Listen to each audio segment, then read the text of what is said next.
love about Jesus is when he says ridiculous things. I call that pineapple upside down Jesus because it's so surprising and absurd. It's different from what I call Houdini Jesus, who appears suddenly inside locked rooms where people, not Thomas, are huddled in fear, or who magically passes upside down, blindfolded in padlocks, through the midst of angry crowds trying to throw him off a cliff. This is also different from stand-up comic Jesus, who says very, very funny things. You strain out a gnat and swallow a camel, says stand-up comic Jesus, one of my favorite bits. Take a second and picture that in your head. Someone carefully pouring their tea into a sieve in order to very, very delicately remove the tiny bug.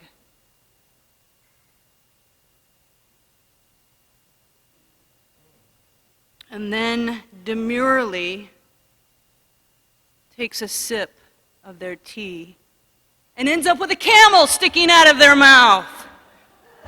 It's hilarious. But today is pineapple upside down Jesus. He is utterly incomprehensible to any version of the status quo, of any geography, of any era. Congratulations, poor people, you win. Invite nobodies to your fancy dinners and give them the best seats. Heaven's greatest assets will be bread mold, dandelions gone to seed, and little kids eating ice cream cones without napkins. Invest in them now. Die so that you can live. Be last if you want to be first. Love your enemies. Give away everything that you have to people who can't pay you back. Pineapple upside down Jesus makes an appearance today in a parable about Jesus telling a parable, shaking up our assumptions about generosity. Generosity is one of those things that people, broadly speaking, like to talk about, like forgiveness and love and Christianity in general, where we all insist we know exactly what it is. We all pretend that we agree on it and what it means, and we all think that it's a very fine, very elevated thing. I think a lot of us shake our heads at people who give grudgingly, and we cluck our tongues at them. You aren't really being generous, you half-hearted giver. Shame on you. But pineapple upside down Jesus in the Luke parable today says maybe otherwise. It goes, in that city there was a helpless widow who kept coming to a powerful judge saying, help, help. And the judge kept saying, no way, get out of here.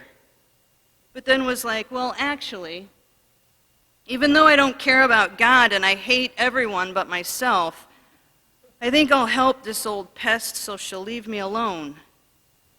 And Jesus says, listen to what this horrible judge says. Won't God grant justice as well?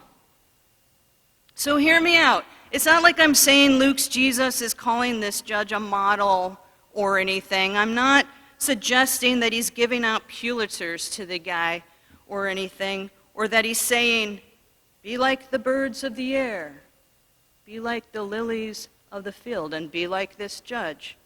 But he also doesn't seem to condemn him, right? He doesn't seem to even criticize him.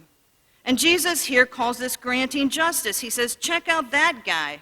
And won't God also do justice? And I know that this is more about God than about the judge, about how if this horrible judge can do a pretty decent thing, even for his despicable reasons, imagine what perfect justice will look like. But I think that there's something else really important that this story is saying. It feels refreshing to me to know that we can be generous even for selfish reasons, that we can do generosity without feeling generous. It's exciting to me in part because then generosity doesn't have to wait on me. I'm not holding up generosity with my messiness. And I don't mean for us to pretend to be generous or to try to trick people or deceive people. But I do think that we're being given permission to be generous without feeling generous. Like the kid in that other parable who's asked to go to work out in the field and he says, heck no, I'm watching Glee. But then he gets up in a minute and he goes after all. I think this is allowing generosity to happen clumsily, to happen even at its least generous. And there's a line that I've been thinking about a lot from that other Ryan Murphy Netflix show, The Politician, which I haven't finished yet, so no spoilers, and which I'm only watching because I'm Jessica Lange's number one fan, without the sledgehammer. The main character is a teenager who might be a sociopath. And he asks his mother, am I a good person? And his mother answers, you don't have to be a good person. Do good things. And that line has been haunting me. Once we're free to be generous and to do generous things, even when we don't feel like it, even when we don't want to, even when we are begrudging and kind of a jerk about it, then generosity is free to be given more often in different sizes and shapes in various increments, affecting more people, building its capacity to change lives. My friend Peg told me once, anything worth doing is worth doing poorly. If we don't have to wait for the perfect conditions, the best possible context for real generosity or authentic generosity, whatever that is, then we can do it poorly. We can do it partially, imperfectly, and still do it, still be generous despite our interference. There's a way that the Rumi poem also opens up this strange upside-down generosity. The poem invites us to be accepting of things that we want to avoid. It lists depression, meanness, dark thoughts, shame, malice. And it says, welcome them. Sit them down in a comfortable chair with a mug of ale or whatever, hot tea and a cider donut, and chat them up, get to know them, understand them better, find a blessing in them. And I wonder if we might do that with our second-rate generosity, our miserly generosity. Welcome it, explore it, do it, let it be what it is, not the best, not splendid, both generous and also kind of skimpy, imperfect, and find out what it can teach us, this unfinished altruism.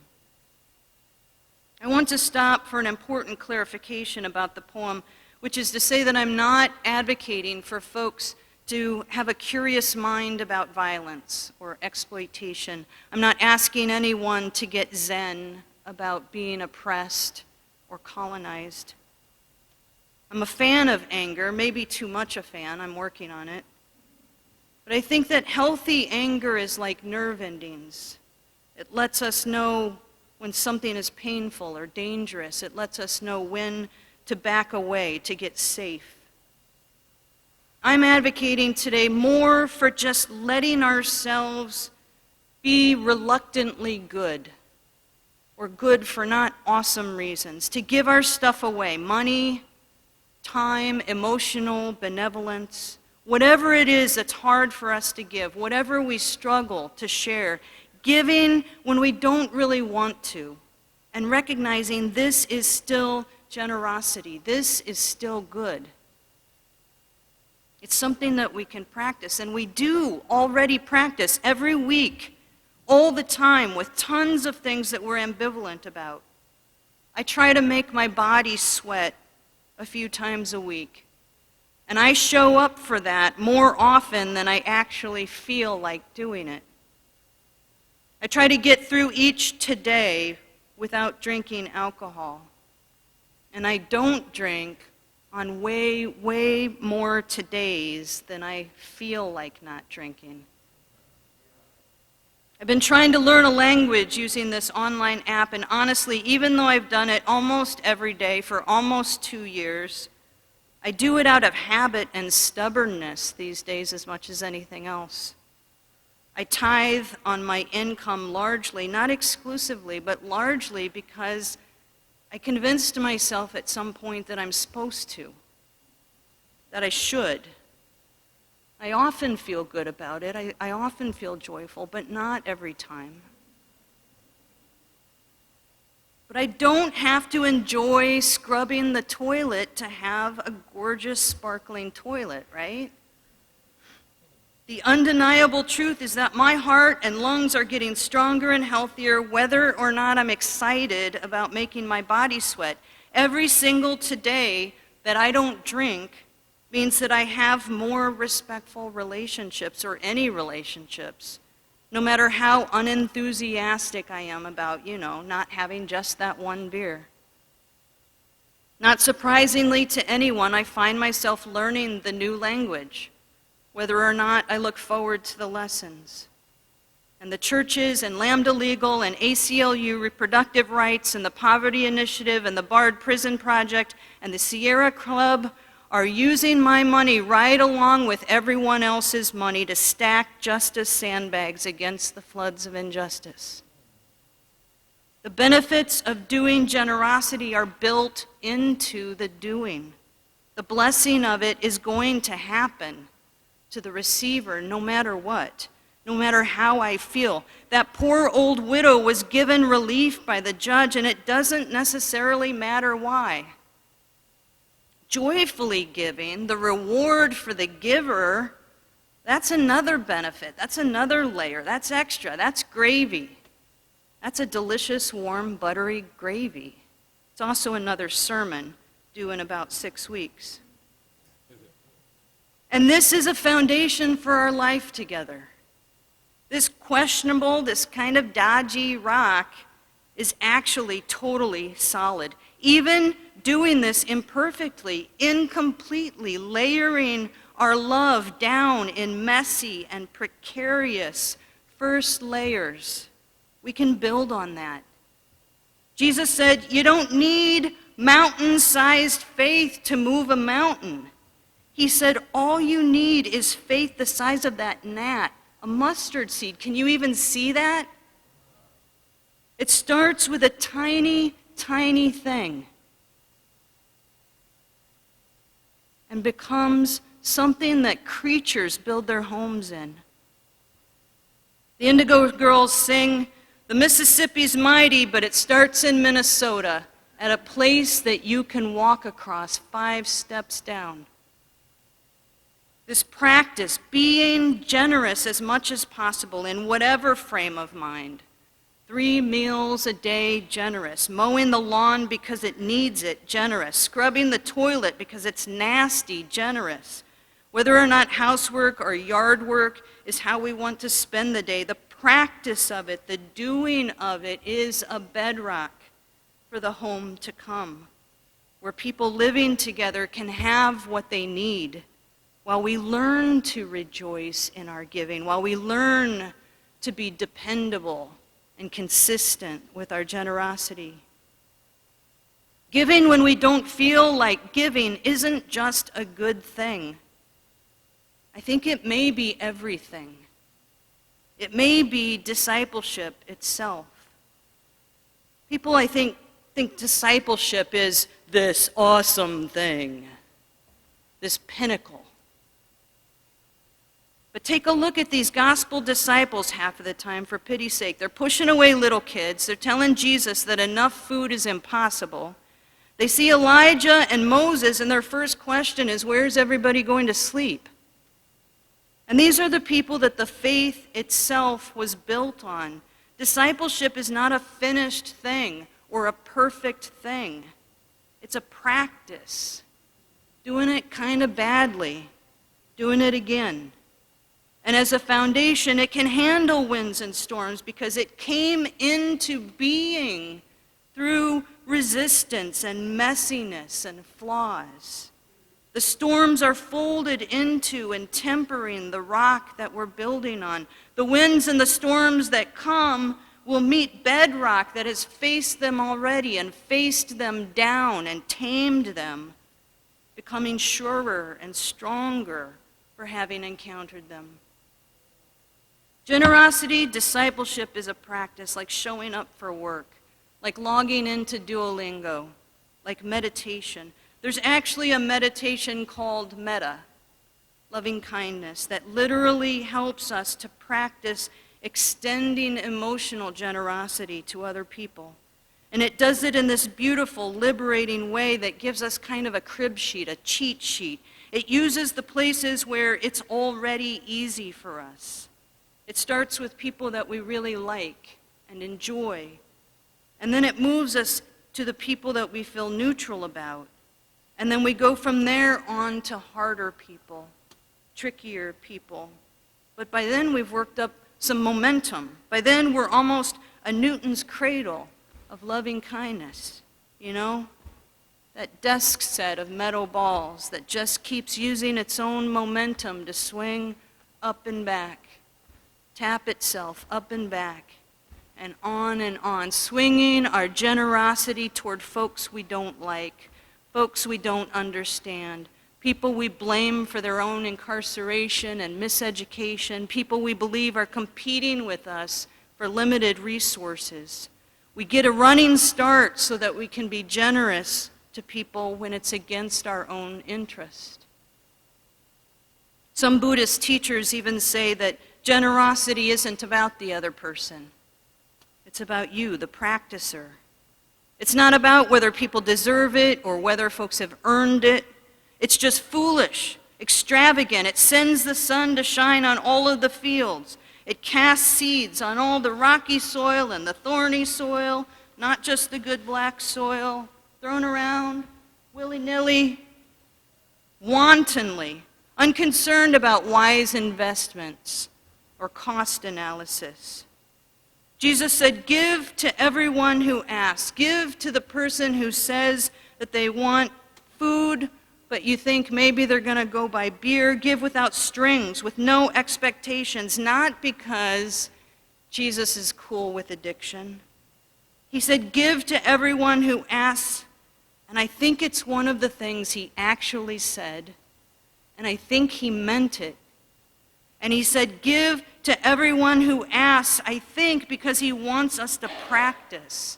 Like the Metta Bhavana, every time we are asked is an opportunity to give, to learn to give as a habit, as a discipline, as a rule, as a blessing if we're lucky, as our generosity matures.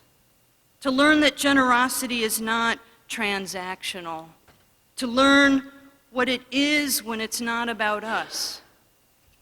To learn to build a foundation for myself, in myself, upon which I can build relationships so that my life will have abundance and meaning.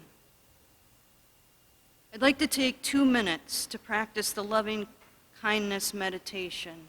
If you're willing, straighten your posture.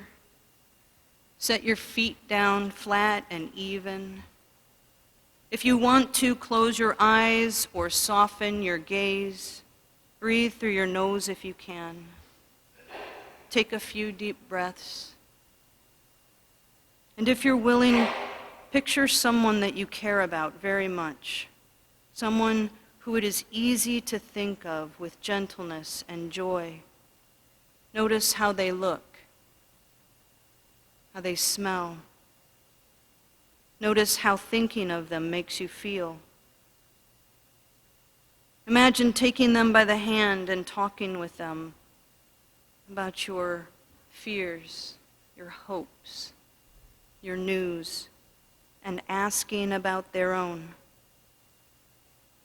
And if you will, say to them, may you be well.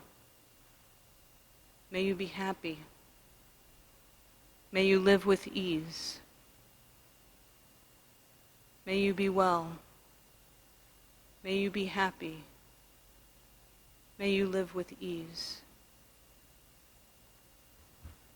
And if you're willing now, imagine another person, someone you interact with often but don't have strong feelings about one way or another. Maybe that's a bank clerk that you see often, or your dry cleaner. Imagine what their life might be like. Imagine them relaxing at home, eating dinner. Maybe they have children. Imagine taking them by the hand and talking with them about your fears, your hopes and news, and asking them about theirs. And now, if you will, say to them, may you be well, may you be happy, may you live at ease. May you be well, may you be happy, may you live at ease. And now, if you're willing, let this pendulum of love enable you to picture someone that you don't like, someone maybe who you're in conflict with, someone who it is difficult to think of with gentleness or joy. And if you will, without judgment of them, notice how they look, how they sound. And without judgment for yourself, notice how you feel when you think of them. Just notice and breathe.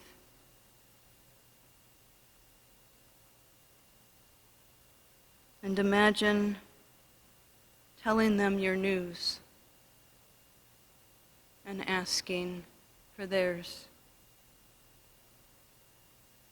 And if you will, say to them, may you be well, may you be happy, may you live with ease, may you be well, may you be happy, may you live with ease. And continue to breathe. And turn the corners of your mouth slightly up into a half smile. Gently open your eyes and realize that you are surrounded by loving friends and strangers and good people who also feel gentleness and joy, who also sometimes struggle. The season is being organized around the psalm, unless God builds the house, the builders labor in vain. And I leave us with this question, perhaps this riddle. If God is the house, if God is the work, can the work be in vain? Even when it's the most work, the hardest work, the least joyful work. If the work itself is the loving thing, can it ever be to no avail? Peace.